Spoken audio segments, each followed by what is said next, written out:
আশুলিয়ার ধানসোনা ইউনিয়নের তালকেটি এলাকায় এভাবে বাঁশঝাড় কেটে চলছে গ্যাস সরবরাহর পাইপ বসানোর কাজ। এমনকি পাইপ বসানোর জন্য ধান খেতে মাটি ফেলে তৈরি করা হয়েছে পায়ে হাঁটার পথ। একই চিত্র আশুলিয়ার কাঠগড়াতেও। স্থানীয়দের অভিযোগ, এক ইউপি সদস্যের নেতৃত্বে বাসাবাড়িতে এভাবেই দেয়া হচ্ছে অবৈধ গ্যাস সংযোগ। এই অবৈধ গ্যাসের সংযোগের সাথে আমাদের এলাকার নির্বাচিত জনপ্রতিনিধিরা জড়িত। এখানে এটার মান যাচাই বাছাইয়ের কোনো সুযোগ তারা দিচ্ছে না।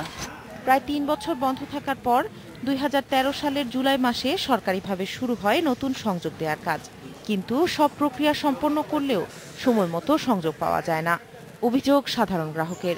তারা বলছে, নিরুপায় হয়ে নিতে হচ্ছে অবৈধ সংযোগ।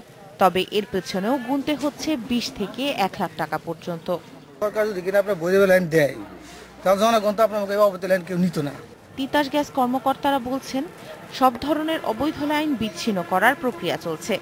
এটার ব্যাপারে আমাদের উপজেলাতে ৩০ তারিখে মিটিং আছে। একটা আমাদের এমপি মহোদয়ের সভাপতিত্বে একটা মিটিং হবে। মিটিংয়ের সিদ্ধান্ত অনুযায়ী আমরা পুলিশ ম্যাজিস্ট্রেটের সহায়তা অবৈধ লাইন অপসারণে নামব।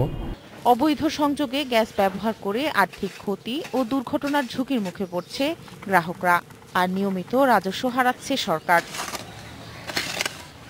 Independent news.